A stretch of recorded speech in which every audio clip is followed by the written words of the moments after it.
subverti lorsque Paul était dans le voyage missionnaire. Mais Paul n'avait jamais été à Colosse lorsqu'il écrit cette lettre.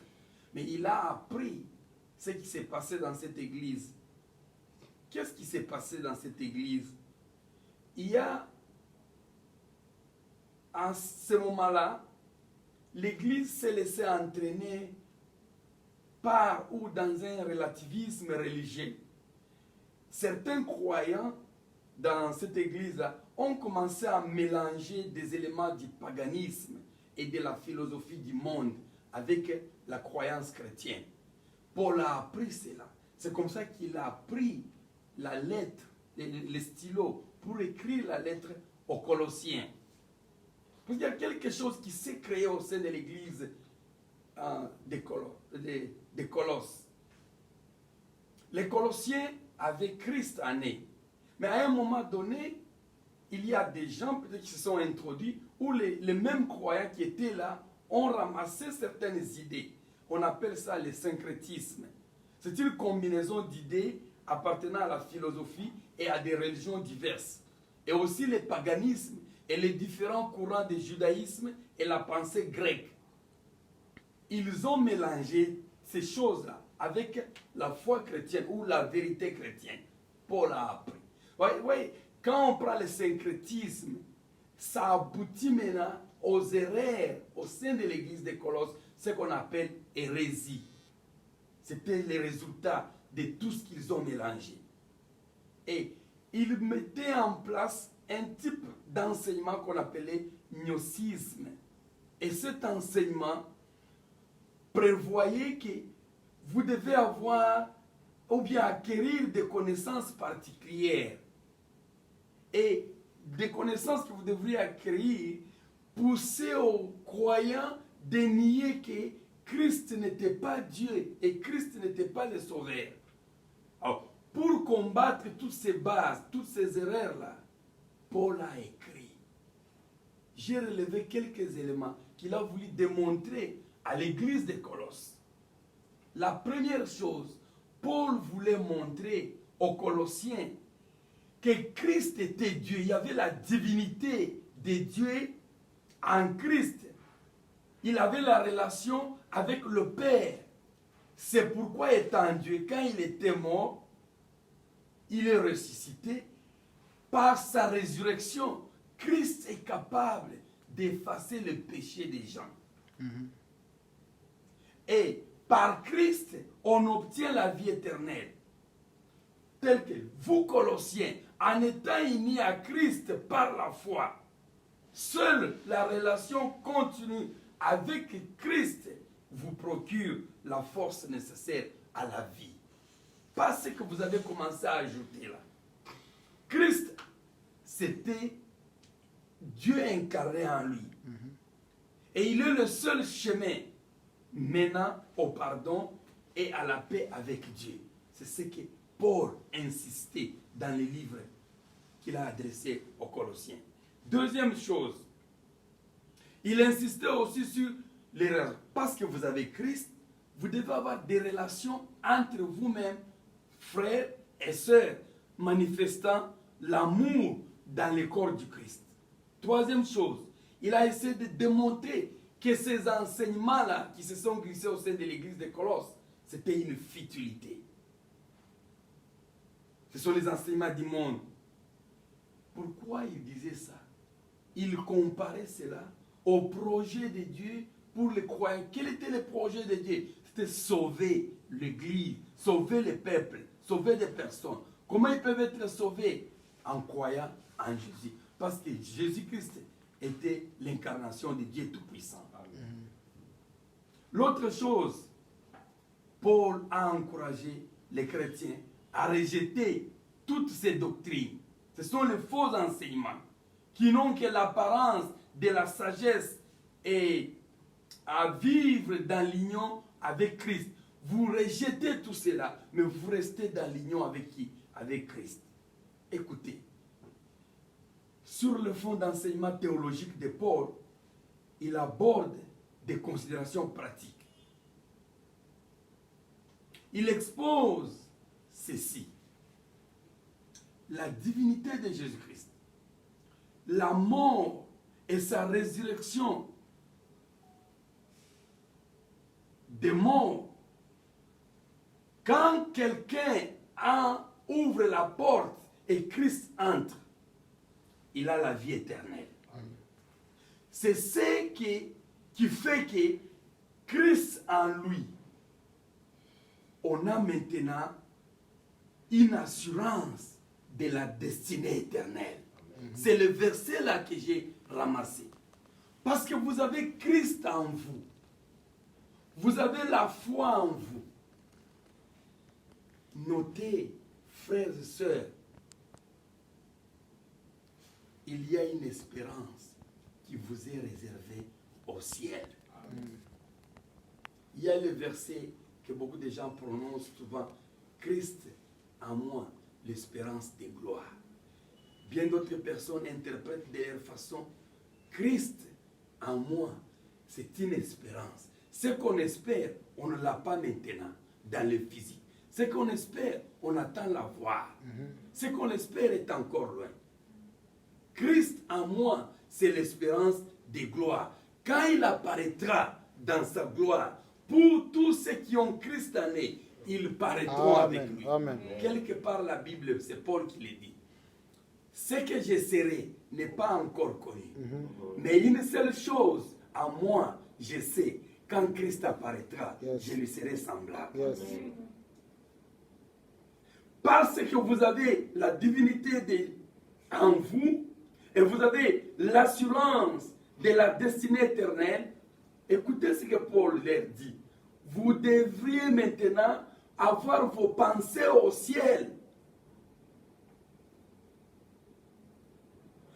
Et vous devez chasser de votre manière de vivre et de s'exprimer l'impureté sexuelle et le désir lié au monde.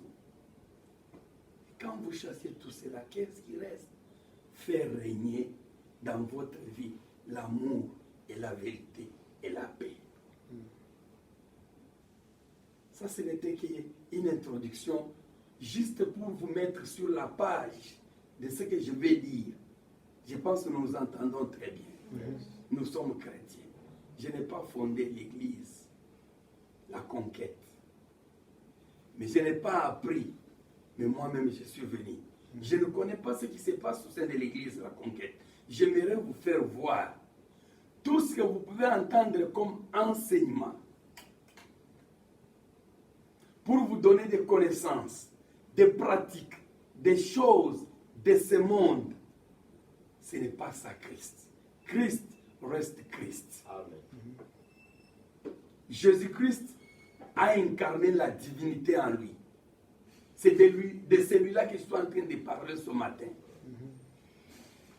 C'est de celui-là qui m'a confié la mission, qui vous a confié la mission d'aller dans le monde entier pour annoncer la bonne nouvelle, afin que les gens croient en lui. La vie n'est pas dans quelqu'un d'autre, aucun autre prophète. Je ne vais pas citer le nom. La vie est seulement en Jésus et Jésus-Christ. En dehors de Jésus-Christ, c'est la mort. En dehors de Jésus-Christ, pas de vie.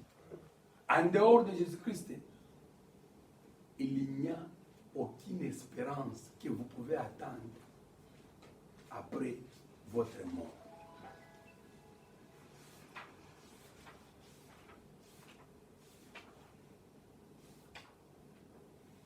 Pourquoi je suis debout devant vous dans cette église ce matin? La conquête.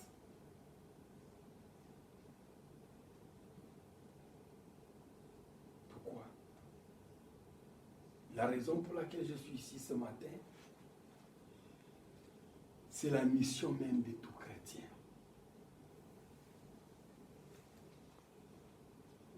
Lorsque nous lisons dans ce premier chapitre de l'Église et de l'Épître de Paul aux Colossiens, au verset 28, écoutez,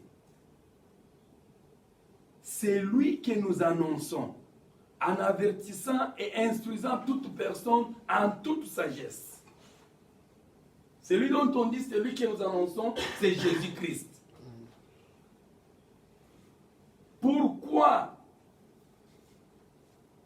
il dit que c'est lui que nous annonçons, en avertissant et en instruisant toute personne et en toute sagesse. Pour quelle raison? Afin de présenter à Dieu toute personne devenue adulte en Jésus-Christ. Lorsque nous lisons dans la version amplifiée, il dit, lui que nous prêchons et nous proclamons, en avertissant tout le monde et en instruisant chacun en toute sagesse, afin que nous puissions présenter à Christ toute personne mature, adulte, pleinement initiée, complète et parfaite en Christ, le roi de Dieu. Bien-aimé, si je suis ce matin dans cette assemblée, Dieu a permis. Nous annonçons Christ. Nous instruisons toute personne. Nous avertissons tout le monde. Pourquoi? Pour amener toute personne qui a accepté Christ à la maturité, afin de le présenter à Christ. C'est ce que Paul a dit aux Colossiens dans ces chapitres-là. Présenter tout croyant mature. Si je vous posais la question, quand on dit le chrétien est devenu mature, ça veut dire quoi? Connaissons-nous ou connaissez-vous ce que c'est la maturité? Si je vous posais la question ce matin, qu'est-ce qu'est la maturité? Chacun peut répondre de sa façon. La maturité, c'est le processus de maturation. Et quand quelqu'un est devenu mature, on peut dire chronologiquement qu'il est devenu plus âgé et qu'il est mature. Mais quand on dit quelque chose est devenu mature, une tomate est mature. Quelqu'un peut dire c'est quand elle devient rouge. Mais retenez que la tomate est mature lorsqu'elle est prête à être mangée. Lorsqu'elle devient mangeable. Elle devient utile. Lorsqu'elle n'est pas mature, elle n'est pas utile et puis elle n'est pas prête à être utilisée. Quand on annonce l'évangile, quand on instruit toute personne, on prêche, c'est pour amener le chrétien à être mature, qu'il soit présentable. Et nous connaissons en tant que chrétiens que notre Jésus-Christ revient. Et quand il revient, c'est pour prendre l'Église. Et l'Église est faite de croyants, de chrétiens qui seront matures, prêts à être enlevés. Amen. Et quand ils enlèvent, et ils sont enlevés, c'est pour aller passer l'éternité avec leur Seigneur. C'est pourquoi moi je suis beaucoup intéressé. L'espérance qui vous est réservée au ciel.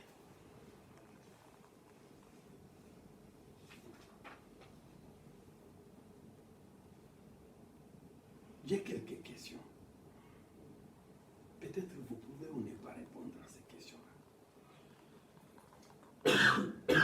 Connaissez-vous qu'un jour vous allez mourir? Connaissez-vous vraiment que vous allez mourir? Comment vous connaissez que vous allez mourir? Pensez un moins à cela. Est-ce que quand vous marchez chaque jour, connaissez-vous que vous allez mourir un jour? Parfois, quand je circule, lorsque je remarque les gens, vous pouvez penser qu'ils n'ont pas l'idée, ils ne s'attendent pas à la mort. Et ils ne veulent même pas mourir. Quand j'étais dans mon pays, au Congo, je ne dis pas que c'est mauvais, mais je vis des églises avec des prières centrées sur l'esprit de mort et mort précoce. Vous savez que vous puissiez mourir précocement ou mourir à 100 ans ou mourir par accident ou mourir par maladie ou mourir mangé par un sorcier? Dieu le sait. Connaissez-vous ça que Dieu sait ça? Et quand les sorciers étaient en train de venir pour vous manger là, et il le voyait, et il l'a laissé.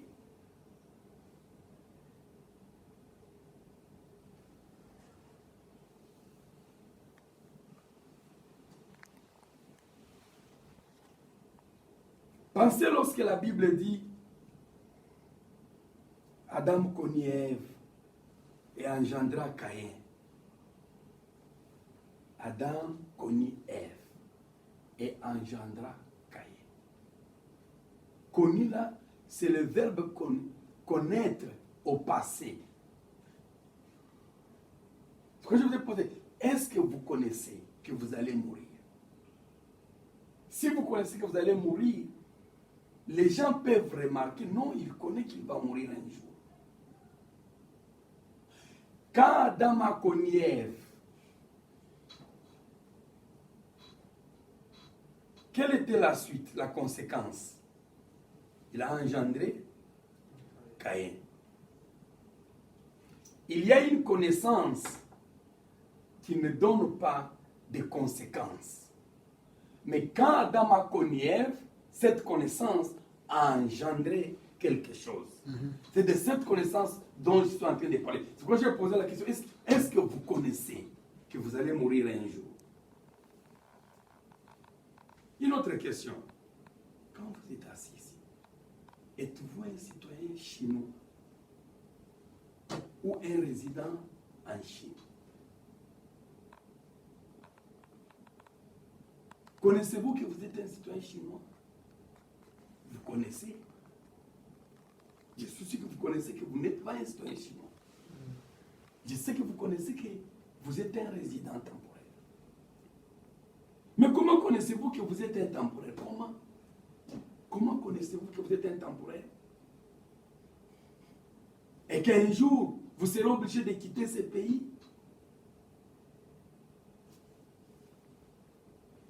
Je peux connaître que vous n'êtes pas un citoyen chinois, que vous êtes temporaire, même si vous ne me dites pas.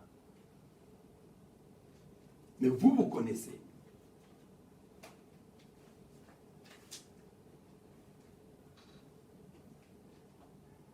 Que je vous dise comment je peux connaître que vous êtes intemporaire, c'est par votre comportement.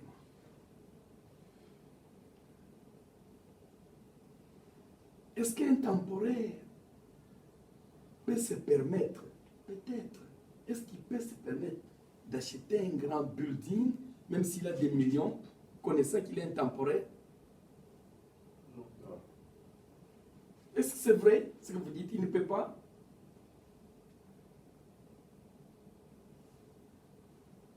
Est-ce qu'un temporaire, il peut s'installer avec des racines dans ce pays où il est temporaire?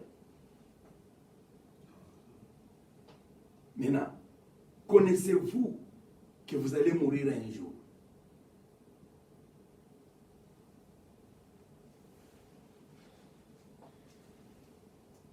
La connaissance que vous avez se traduit par les comportements. Que vous êtes temporaire. Parce que vous n'investissez pas localement. Voyez-vous comment cette connaissance vous pousse à adopter un comportement conséquent. Maintenant, revenons à notre première question. Connaissez-vous que vous allez quitter le monde? Si vous connaissez que vous allez quitter le monde, dans d'autres termes, vous êtes temporaire. Et comment vous vous comportez en étant temporaire? Si vraiment vous connaissez, quelle connaissance avez-vous? Pensez à un enfant. Je prends un enfant de 3 ans. Laissez-moi prendre. Patricia a déjà une connaissance. Elle a 8 ans. Mais si je prends un enfant de moins de 8 ans, même de 3 ans, 4 ans, je lui dis, Elina, ne touche pas les faits. Si tu touches les faits, tu seras brûlé.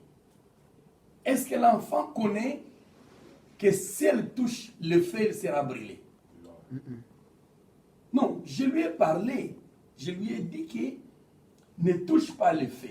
Si tu touches le feu, tu seras brûlé. Est-ce qu'elle connaît que si elle touche le feu, elle sera brûlée? Elle connaît. Parce que je lui ai dit, elle a une connaissance. Maintenant, un jour, elle vient, elle touche le feu et elle est brûlée. Est-ce qu'elle connaît que le feu brûle? Maintenant, quelle est la différence entre la première connaissance et la deuxième connaissance? La première connaissance, elle est théorique. La deuxième connaissance, elle est pratique. Connaissez-vous que vous allez quitter ce monde? Il y a une connaissance qui est théorique, que vous pouvez connaître. Un jour, je vais quitter le monde. Même les païens connaissent que nous allons quitter le monde. Ça, c'est la connaissance théorique. Maintenant, la connaissance pratique, en tant que chrétien, qui a la divinité en lui, qui est ressuscité en Christ, est-ce qu'il connaît qu'il va quitter le monde?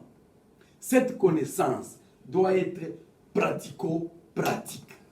Comme quelqu'un qui a touché le feu et le feu a brûlé, il a expérimenté, maintenant il connaît que le feu brûle.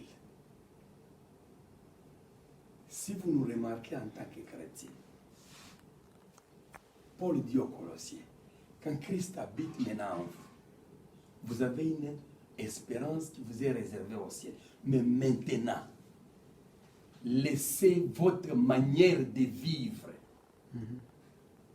et de s'exprimer par l'impulsion sexuelle et des désirs de ce monde et adopter une autre manière. La connaissance que Paul transmet aux Colossiens quand Christ habite en eux, c'est une connaissance qui s'accompagne de transformations. Un prédicateur donnait un exemple. Il dit, dans une usine où on fabrique la bière, les gens pendant la pause, ils prennent la bière. Et on a vu quelqu'un qui est à côté là, en retrait. On lui demande, pourquoi vous ne prenez pas la bière? Et puis, je connais où je m'en vais. Parce qu'il connaît. Vous voyez cette connaissance-là? C'est traduit par un comportement. Je ne suis pas appelé à faire ça parce que je connais. Ce n'est pas jusqu'à ce niveau-là on se comprend.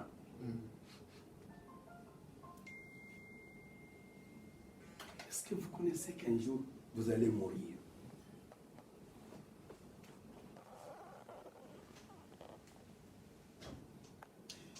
Dans cet épître de Paul aux Colossiens, chapitre 1, verset 5, l'espérance qui vous est réservée dans les cieux. Bien-aimés Colossiens, nous rendons grâce à Dieu le Père de notre Seigneur Jésus-Christ et nous ne cessons de prier pour vous, ayant été informés, comme je le disais dans l'introduction, que Paul a été informé que Epaphras a commencé l'Église. Et d'autres chrétiens ou personnes qui s'étaient convertis lorsque Paul était en voyage missionnaire. Mais qu'est-ce que Paul a appris? Ces gens-là, quand ils se sont convertis, ils avaient la foi en Jésus-Christ. Et leur foi et l'amour de Christ s'est démontré dans la pratique par la charité à tous les saints. Et à cause de cela, ils ont l'espérance qu'ils ont en eux. Et que la parole de vérité était en eux. La parole de l'évangile qu'ils ont entendu avant est restée en eux. Bien-aimés, la foi et la charité pour tous les saints sont ceux-là qui ont poussé l'église de Colosse à avoir l'espérance. Et la foi qu'ils ont, c'est en Jésus. Jésus-Christ qui est le Fils de Dieu. Jésus-Christ, dont d'autres enseignements se sont glissés parmi les Colossiens, a fait d'enlever cette foi-là.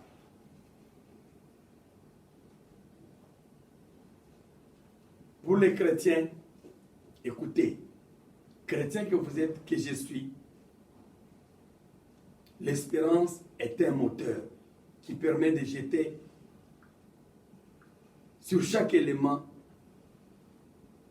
sur chaque être, un regard renouvelé. Jésus-Christ a promis son retour définitif.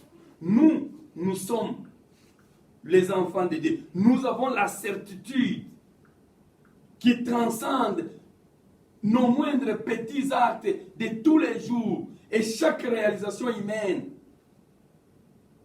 porte sur le signe que Dieu est proche. Connaissons-nous cela? Que Dieu est proche. Jésus-Christ est proche. Et quand il viendra, nous allons partir. Écoutez, bien-aimés, vivre dans l'espérance dont Paul parle aux Colossiens, c'est d'accepter l'angoisse et en même temps vivre dans la joie. Nous sommes dans ce monde. C'est là où Dieu nous veut pour le moment. Et nous avons Christ en nous. Et c'est dans ce monde, nous traversons des choses. Moi, j'ai du mal. Moi, Michel, j'ai du mal à percevoir l'évangile de prospérité. Que quand on est en Christ, tout va aller bien. Quand on est en Christ, vous allez bien porter, vous allez bien manger, vous allez bien dormir, vous aurez tout. Non, vivre l'espérance, c'est accepter l'angoisse. Il y a des moments de joie. Et nous attendons Christ. Et il viendra. L'espérance vous est réservée au ciel. Croyez-vous à cela? Moi, je le crois définitivement. Il y a une espérance qui m'attend. J'ai entendu des chrétiens dire, ne nous laisse pas endormir avec votre évangile-là. J'ai entendu notre prédicateur longtemps là, quand j'étais encore au Congo. Il dit que les tomates et des friandises sont faites sur la terre, au ciel il n'y en a pas. Bien-aimé, si on doit seulement se donner à Dieu à cause de toutes ces choses-là, on a un problème. Christ est venu pour nous sauver, nous donner le salut, et nous l'avons. Et nous le gardons, et nous l'attendons. Et lorsqu'il reviendra, nous serons avec lui dans la gloire de l'éternité, en éternité. Voyez-vous à cela? Amen. C'est pourquoi je vous encourage. Si vous êtes réellement en relation, en communion avec Christ, je vous encourage de continuer. Même dans un pays où on ne permet pas, rester fidèle, en union avec Christ. Quelque chose de meilleur vous attend.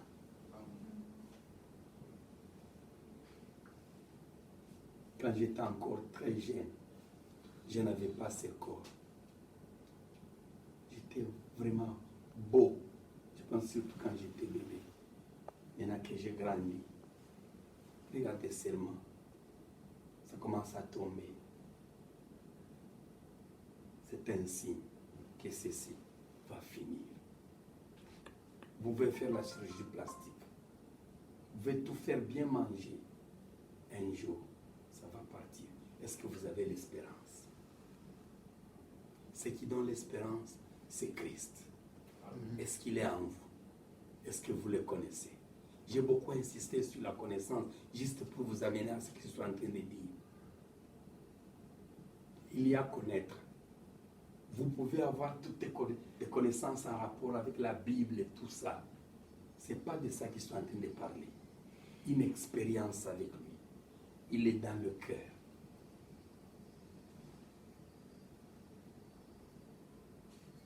Je ne saurais pas peut-être tout terminer. J'aimerais peut-être aborder, j'avais 4-5 points à développer, je peux prendre un ou deux. Le premier point, c'est quelle est la source de notre espérance? Comment elle naît en nous? Où est-ce que nous vivons avec cette espérance? C'est le deuxième point, avec Jésus-Christ. Le troisième point, les éléments incarnés en nous qui nous rassurent de cette espérance. Et le quatrième point, ne perdons pas courage malgré. Et le cinquième point, ayons notre regard fixé au consommateur de notre foi. Je commence avec le premier point. Quelle est la source de notre espérance en tant que chrétien? Vous savez que quelqu'un peut être dans l'église des années, mais sans avoir cette espérance en lui. Il est là des années, mais il n'a pas une espérance. Le tout premier sous-point que j'aimerais relever, quelle est la source de notre espérance? Vous pouvez être dans l'église des années, et même servir comme ancien, et même peut-être servir comme pasteur, comme diacre, mais vous n'avez pas cette espérance en vous. On peut le voir de la manière dont vous vivez. On peut le dire que vous n'avez pas l'espérance. Le tout premier sous-point, et je peux même m'arrêter à ce niveau-là, dans ce sous-point, être conscient de ce que Dieu a fait pour nous au travers le sang de Jésus-Christ. Être conscient de ce que Dieu a fait pour nous. J'aimerais que nous puissions lire. Notre pasteur est en train de filmer, mais je vais lire. Est-ce que vous êtes conscient de ce que Dieu a fait pour nous par le sang de Jésus-Christ? Est-ce que vous êtes réellement conscient? Vous connaissez ce que Dieu a fait pour vous au travers le sang de Jésus-Christ? Je suis au verset 12 et 14. 3 versets seulement. Écoutez. Il parle aux Colossiens. Et vous exprimerez votre reconnaissance au Père. Vous, Colossiens, maintenant, étant en Christ, voilà comment vous, lorsque vous allez être mature, grandir, vous serez en mesure d'exprimer votre reconnaissance à Dieu. Pourquoi? J'ai relevé 4 points. 1. Dieu vous a rendu et vous avez part à l'héritage des saints dans la lumière. Amen. Quand vous êtes en Christ, vous avez part à l'héritage des saints dans la lumière. En dehors de Christ, vous ne prenez part à l'héritage. Est-ce que vous êtes conscient de ça? 2. Vous êtes délivré de la puissance des ténèbres. 3. Vous êtes transporté dans le royaume du Fils de son amour. Et 4. En Jésus-Christ, vous avez la rédemption, vous avez la rémission des péchés. Alléluia. C'est pourquoi Paul pouvait dire à l'épître, dans son épître qu'il a écrit aux Romains, chapitre 8, verset 1, il dit, il n'y a donc maintenant aucune condamnation pour ceux qui sont en Jésus-Christ. Quand vous lisez ce que Dieu a fait, il n'y a pas l'argent, il n'y a pas de belles maisons, il n'y a pas de vestes. On a un problème avec l'Église actuelle. Tout ça, c'est ce que Dieu a fait par Christ. Est-ce que vous êtes conscient? Maintenant, c'est ça la source. Si vous avez ça en vous, il y a une espérance qui vous est réservée au ciel. Être conscient. Je vais vous donner un exemple. J'ai besoin de 2 personnes. 2 personnes peuvent venir ici, au choix.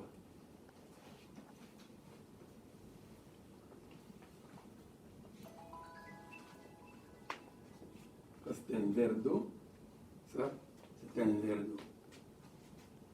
Qu'est-ce que tu as dans ton verre? Il n'y a rien. Qu'est-ce que tu as dans ton verre? Ok. J'aimerais qui va aller et revenir le premier ici.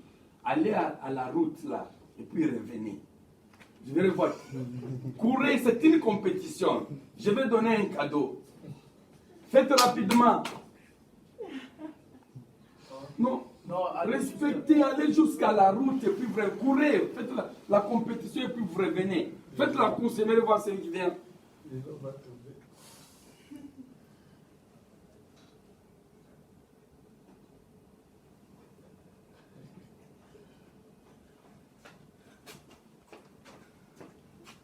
Le premier est venu. Déposez là. Je vais vous donner les cadeaux après. Merci. Vous n'êtes pas les derniers, mais vous êtes les deuxièmes. Je vais vous donner aussi un cadeau. Qui courait plus rapidement entre vous deux? Le vert?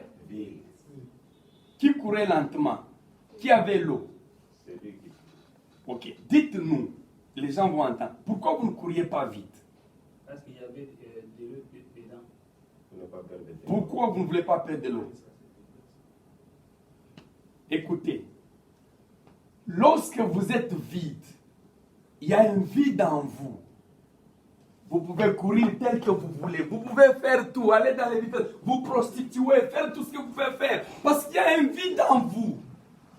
Mais lorsque vous avez l'espérance, Christ est en vous. Et vous veillez à ce qui est là pour que ça ne puisse pas tomber. Amen. Est-ce que vous avez compris? Amen. C'est-à-dire quoi?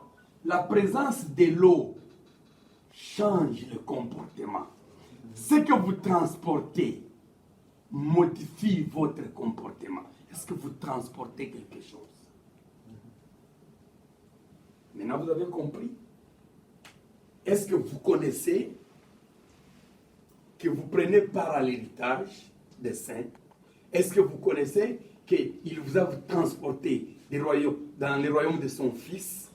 Est-ce que vous connaissez qu'il a pardonné vos péchés? Est-ce que vous connaissez qu'il habite en vous? Ça va se démontrer par votre façon d'agir. Vous n'allez pas faire un effort.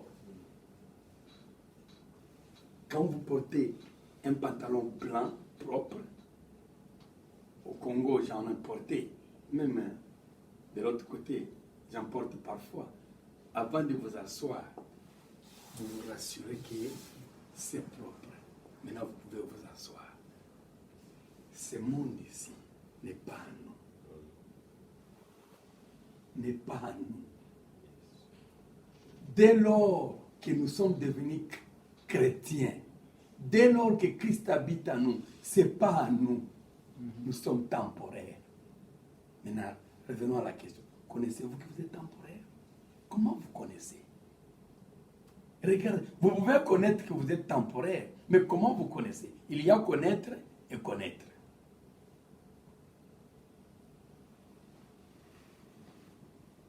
L'espérance qui vous est réservée au ciel.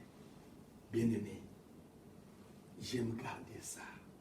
Je transporte quelque chose en moi. De plus précieux. C'est plus que l'argent. C'est plus que le mariage. C'est plus que... Même si vous pouvez dire qu'il parle ainsi parce qu'il n'en a pas, je m'en fous. Je sais qui je transporte. Déjà à l'âge de 51 ans, ma femme connaît, mes enfants connaissent. J'ai dit, j'aime partir.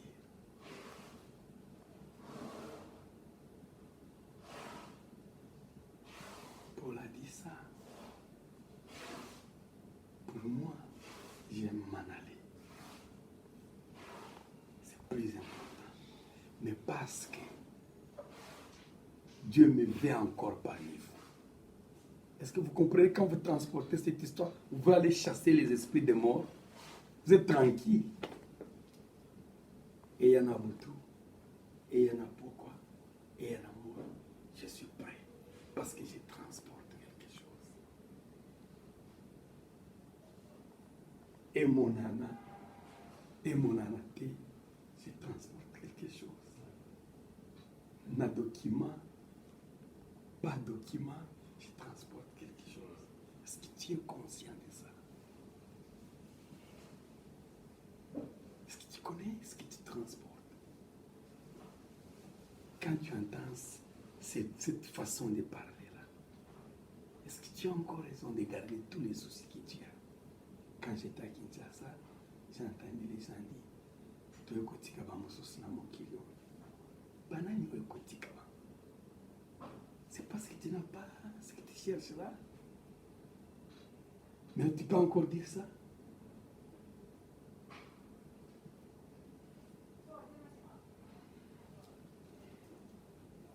L'espérance vous est réservée au ciel. Quand vous allez sortir ce matin, en rentrant, même le pasteur verra non. Mes frères et sœurs ont compris qu'ils transportent quelque chose. Vous savez quelle est?